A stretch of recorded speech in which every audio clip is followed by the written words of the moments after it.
ETF index mutual funds నేర్చుకుని stock మార్కెట్లో రాణించాలనుకుంటున్నారా? వెంటనే ఈ నెంబర్కి కాల్ చేయండి. నమస్తే రమగారు. నమస్తే జయ. రమగారు, మనము మాయాస్వం మంత్రహారం ఈ సిరీస్ చేస్తూ ఉన్నాం కదా, నెక్స్ట్ ఎపిసోడ్కి వెళ్దామా? సుమనోహరి సుమరంజని అమ్మాయి రెండో గంధర్వ కన్య. ఆ అమ్మాయికి మా శాప విమోచనం అయిపోయింది. మూడో అమ్మాయి శాప విమోచనం చేయమని ఈ విజయధరుడు బజరంగుడు వీళ్ళకి ఒక విల్లు 2 బాణాలు ఇచ్చింది అమ్మాయి. అవి తీసుకుని ఇక్కడ ఈ అడవి దాటాలి, ఇంకా అవతలకి వెళ్తే నీకు కుందేళ్ళు కనపడతాయి, అక్కడికి వెళ్ళమన్నారు. అమ్మాయి కుందేలుగా మారిపోయింది మూడో అమ్మాయి, మధురహాసిని. సరే, ఏం చేశాడు, ఇక ఇద్దరు కలిసి బయలుదేరి వెళ్ళారు. రాత్రి మధ్యలో ఒక చోట విశ్రాంతి తీసుకున్నారు. మొత్తానికి అడవి దాటి అవతలి కోన దాటి ఆ అడవిలోకి వెళ్ళారు. వెళ్తే అక్కడంతా కుందేళ్ళే. సరే, వీళ్ళు ఏం చేశారు, మనకు కావాల్సిన కుందేలు ఏదో వెతుక్కోవాలి కదా, మాటేసుకుని కూర్చున్నారు. ఏవో రకరకాల జంతువులనే కుందేళ్ళు బొరియల్లోంచి వస్తాయి. చూడగా చూడగా చూడగా బాగా మధ్యాహ్నం దాటాక వీళ్ళకి తాము చూస్తున్న కుందేలు కనపడేది. బంగారు రంగులో ఉంది ఆ కుందేలు, ప్రత్యేకమైన కుందేలు. దాన్ని గుర్తుపట్టాలి కదా, అన్ని కుందేళ్ళలాగా ఉంటే ఎన్నిటి కుందేళ్ళని చంపుతారు వీళ్ళు. అక్కడి నుంచి ఆ కుందేలు చూడంగానే వీళ్ళు ఏమన్నారు, మన భజన గుడ్డిపడారు, ఇవే ఇదే, చూడు చూడు మిత్రమా చూడమన్నాడు. చూసేసరికల్లా విజయధరుడికి తెలిసింది, ఒక ప్రత్యేకము, సైజు పెద్దది, తెలివిగా కనపడుతోంది. మిగిలిన వాటికన్నా ఊరికే ఎగురుడుగా లేదు, అది హుందాగా ఉంది. తర్వాత బంగారపు రంగు, అది ముఖ్యమైనది. అక్కడి నుంచి గురి చూసి 2 బాణాలు ఒకేసారి కంట్లో పడేలాగా ఈ మాయ విల్లు ఇచ్చింది కదా వాళ్ళ అక్కయ్య, ఆ విల్లుతో కొట్టేశాడు. కొట్టేసేసరికల్లా పెద్ద మోత వచ్చింది, చాలా పెద్ద మంట వచ్చి ఆ కుందేలు మాయమైపోయి గంధర్వకాంత ప్రత్యక్షమైంది. ఎప్పుడైతే అమ్మాయి వచ్చిందో అక్కయ్యలు ఇద్దరు పరిగెత్తుకుంటూ వచ్చేసారు. ఒకళ్ళనొకళ్ళు కావలించుకుని సంతోషించారు. ఎంతకాలం క్రితమో వాళ్ళకి శాపాలు వచ్చేసినాయి, ఇప్పటికి విమోచనం లభించింది. సరే, చాలా సంతోషించారు. ఎవరి వల్ల తమకి శాప విమోచనం జరిగిందో ఈ చిన్న అమ్మాయి కూడా అడిగింది. మధురహాసిని అడిగితే, ఇగో ఇతనే తీసుకొచ్చాడు, తను ఇట్లా మనకు శాప విమోచనం చేశాడు, మా ఇద్దరిని కూడా అతనే రక్షించాడు, నిన్ను అతనే రక్షించాడు, అతనికి మాయాశ్వం గురించి కావాలి, ఆ వివరాలు చెప్పు, అది ఎక్కడుంది. మనం ముందే చెప్పేసుకున్నాం, విశ్వంభరుడు దాన్ని రాతిగా మార్చేశాడు. ఆ రాయిది ఎక్కడుంది అంటే సుప్రజ రాజ్యానికి పక్కన ఉన్నటువంటి అడవిలో క్రూరుడు అనేటువంటి ఒక మాంత్రికుడి చేతిలో ఉంది అది. ఆ క్రూరుడు ఎవరు, మొదట మాయావి రాక్షసుడు ఉన్నాడు కదా, అతని యొక్క కొడుకు. మొదటి రాక్షసుడు చచ్చిపోయాడు, అది ఎప్పుడో జరిగిందనమాట. తర్వాత తరానికి వెళ్ళిపోయింది అది. అయితే ఆ క్రూరుడు ఆ మంత్ర మాయాశ్వాన్ని మామూలుగా మార్చడం చేతకాక ఎందరో యోగులని, ఋషుల్ని, వాళ్ళని వీళ్ళని పిలిపించటము, ఎవరి వల్ల కాకపోతే వాళ్ళని బయటికి వెళ్ళనివ్వకుండా బంధించటము. వాడి దగ్గరే ఎంతోమంది బందీలుగా ఉన్నారు. సుప్రజ రాజ్యానికి 2వ వైపు ఉన్న అడవిలో కొన్ని కొండ కోనలు ఉన్నాయి, ఆ కోనల్లో ఉన్న గుహలలో వాడు ఉండొచ్చు. కాకపోతే అతను ఏం చేస్తున్నాడంటే, ఇప్పుడు పరిస్థితి యోగుల్ని వాళ్ళని బంధిస్తాడు, యువకుల్ని బలిస్తున్నాడు. అతను ఇంకొక మార్గం తెలుసుకున్నాడు, కొన్ని వేల మంది యువకుల్ని బలిస్తే ఇది ఏమైనా ఫలించచ్చని ఒక ఆలోచనతోటి యువకుల్ని బలిస్తున్నాడు. ఇప్పుడు యోగి రూపంలో వెళ్ళినా వాడి దగ్గర కుదరదు, యువక రూపంలో వెళ్ళినా బలిస్తాడు. ఇది చూసుకోవాలి, ఫలానా చోట ఉన్నాడని చెప్పాక ఈ ముగ్గురు ఏం చేశారంటే, తమ అమ్మాయి ఇచ్చిన విల్లేమో మాయమైపోయింది, పని అయిపోగానే ముగ్గురు కలిసి ఒక మంత్ర ఖడ్గాన్ని ఇతనికి ఇచ్చారు. ఇది చాలా అత్యద్భుతమైంది, విపత్కర పరిస్థితుల్లో నిన్ను రక్షిస్తుంది, నీ దగ్గరే ఉంచుకోమన్నారు. ఆ ఖడ్గాన్ని పుచ్చుకొని బజరంగుడు తర్వాత ఏమో విజయధరుడు ఇద్దరు కలిసి గుర్రం ఎక్కి బయలుదేరారు, సుప్రజ రాజ్యానికి చేరారు. మరి ఇక్కడ పని అయిపోయింది, ముందు తెచ్చుకోవాలి కదా, గుర్రాన్ని తెస్తేనే హారం వస్తుంది.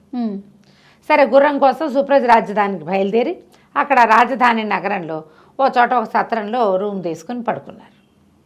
అయితే వీళ్ళు బజరంగుడు నిద్రపోయాడు, కానీ ఈ విజయధరుడికి ప్లాన్ ఆఫ్ యాక్షన్ ఏమిటి, ఇప్పుడు రాజధానికి వచ్చాం, ఇక్కడి నుంచి మనం అది ఎట్లా తెలుసుకుంటాం.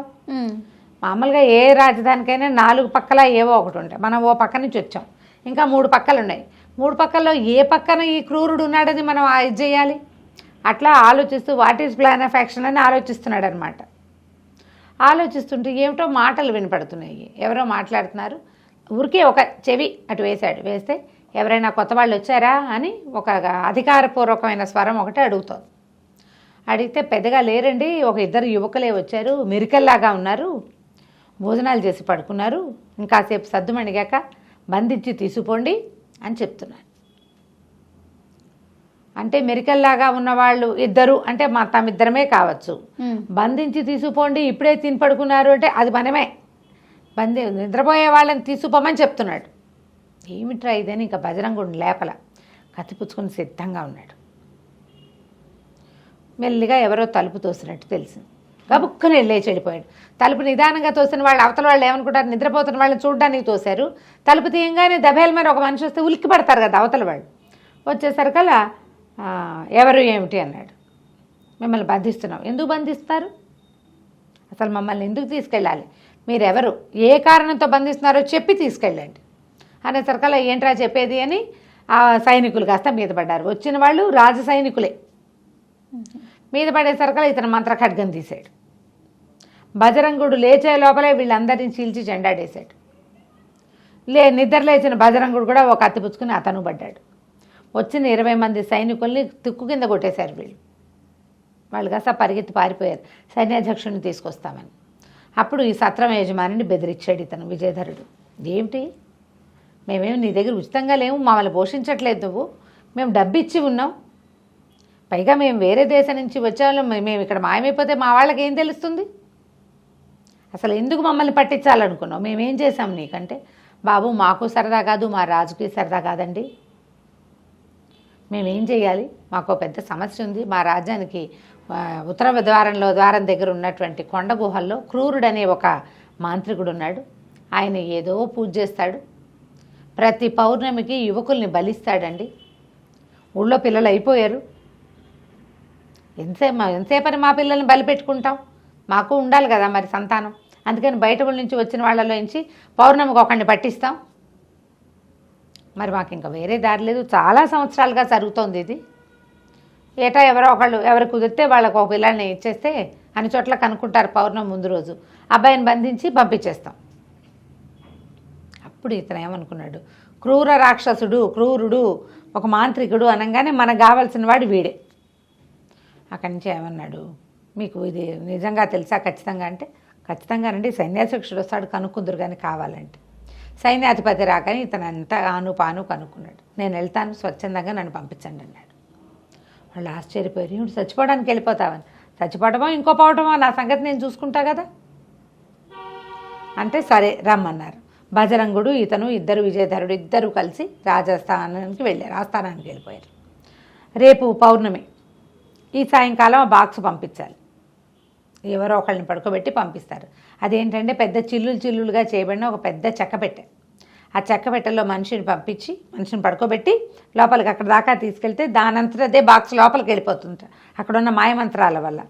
సరే ఏం చేశారు, కొంతమంది సైనికులు ఈ బజరంగుడు కూడా కలిసి ఈ అబ్బాయిని కత్తితో సహా ఆ పెట్టెలో పడుకోబెట్టారు. ఆ పెట్టెతో పాటు వెళ్ళారు. బజరంగుడు కూడా పోయాడు అక్కడికి, ఒక్కడిని వదిలిపెట్టి ఉండలేక వెళ్ళాడు వెనకాల.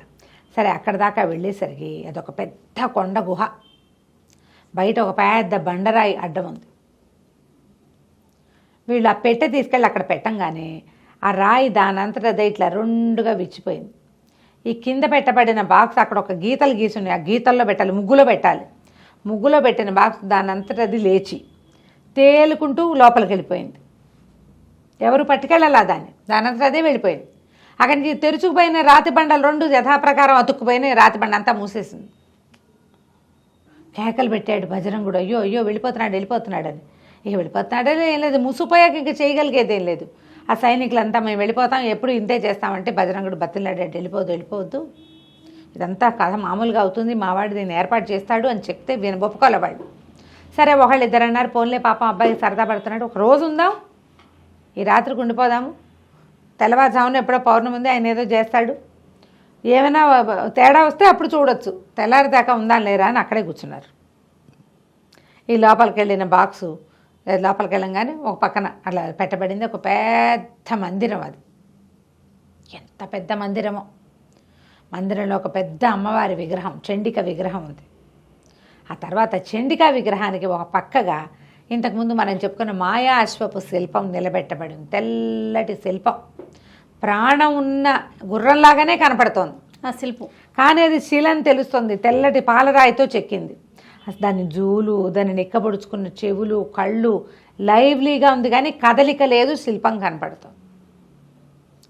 సరే ఏమైంది, తెల్లవారుజామున ఇంకా కాసేపట్లో పౌర్ణమి వెళ్ళిపోతుంది అనగా బలి కార్యక్రమం మొదలైంది. ఈ పెట్టి తెరిచి చూశారు. పెట్టి తెరిచి చూస్తే వీళ్ళు ఏమనుకున్నారు, ఒక యువకుడు పడుకుంటాడు అనుకున్నారు. అందులో అదేగా పడుకోబెట్టారు. కానీ లోపల గడ్డాలు అవి నెరిసిపోయిన ఒక యోగి ముసలాయన పడుకుని ఉన్నాడు. ఓ మాంత్రికుడు ఆశ్చర్యపడి, ఎవడరా నువ్వు ఎలా వచ్చావు? నేను యువకుడిని పంపించమన్నాను, ఇలా ముసలివాడిని పంపించాడేమిటి రాజు? ఎప్పుడు ఇట్లాంటి పొరపాటు జరగలేదు అని మరి చర్చి కేకలు పెట్టాడు. ఎవరక్కడ ఈమెది వీడిని బలి సరిచేయండి, ఇది బలి ఇట్లా ఇవ్వడానికి పనికిరాదంటే ఆగు శాంతం అని లేచి నుంచున్నాడు విజయధరుడు. నేను ఒక యోగిని, నువ్వు మాయాశ్వాన్ని సాధించడానికి ఎందరో యోగుల్ని బంధించావని, ఎందరో యువకుల్ని బలిస్తున్నావని తెలుసుకున్నాను. నీ దగ్గరికి వచ్చే మార్గం లేక ఇలా ఈ రాజుకు చెప్పి నేను ఈ బాక్స్లో పడుకొని వచ్చాను, ఈ డబ్బాలో నీకోసం వచ్చాను అని చెప్పాడు. విజయధరుడికి మొట్టమొదట ఆ రూపం మార్చుకునే అవకాశం ఇచ్చింది అమ్మాయి, మంత్రం ఇచ్చింది. ఆ మంత్రంతో ఇతను యువకుడు కాస్త ఇలా వృద్ధుడిగా మారిపోయాడు. మేకప్ కాదు, అది మారిపోయాడు అంతే. అనేసరికల్లా ఆ రాక్షసుడు ఆశ్చర్యపోయాడు. ఏమిటి నీకు తెలుసా ఈ అశ్వం సంగతి అన్నాడు. నాకు బాగా తెలుసు, దాన్ని ఎలా మామూలు అశ్వంగా మార్చాలో, మాయా అశ్వంగా ఎలా మార్చాలో నాకు స్పష్టంగా తెలుసు. నీకు ఆ క్రియ చేసి యోగులందరినీ విడిపిద్దాము, నీకు మేలు జరుపుదామని వచ్చానన్నాడు. అనేసరికల్లా బ్రహ్మానందపడిపోయాడు ఆ క్రూర మాంత్రికుడు, రాక్షసుడు మాంత్రికుడు. ఇక సంతోషం పట్టలేక ఆ బాక్స్లోంచి నిలబడిన వాడిని లేవదీసి కిందకి దింపుకున్నాడు. మీ మహానుభావ నువ్వు ఎక్కడో దొరికావు, నేను ఎన్ని సంవత్సరాల నుంచో ప్రయత్నిస్తాను, మా నాన్న ఎంతో ప్రయత్నం చేసి చచ్చిపోయాడు, ఒక ఇన్ని వందల సంవత్సరాల నుంచి నేను ప్రయత్నిస్తూనే ఉన్నా.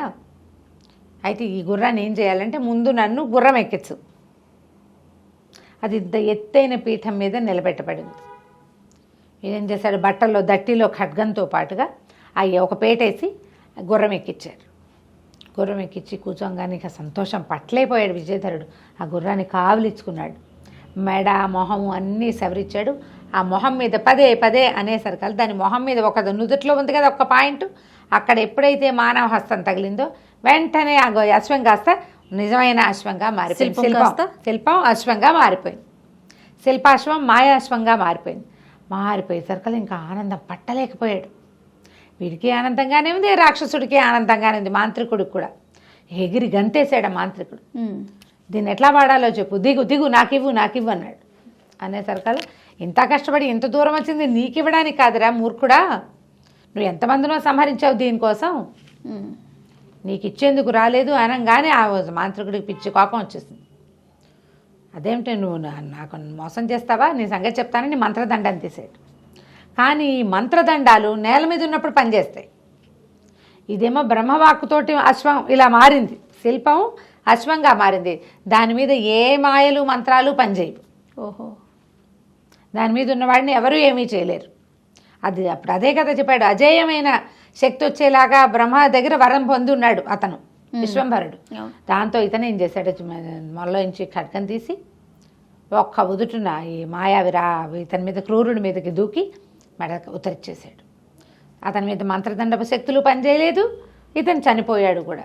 ఎప్పుడైతే ఇట్లా ఇతని తల సీగ తరగబడిందో వెంటనే భైరవి విగ్రహం కాస్త పగిలిపోయింది డామని. పగిలిపోవటం ఏమిటి, అప్పటిదాకా ఒక చీకటిగా గాఢాంధకారంగా అక్కడక్కడ వెలిగించిన ఆవదపు దీపాలు తప్పిస్తే ఏమీ లేని ఆ దేవాలయంలో, ఆ మందిరంలో మొత్తం అంతా ప్రకాశవంతంగా అయిపోయింది. వెలుతురు వచ్చేసింది అనమాట. ఒక్కసారి చీకటి శక్తులన్నీ బయటికి వెళ్ళిపోయినాయి, వెలుగు వచ్చేసింది లోపలికి.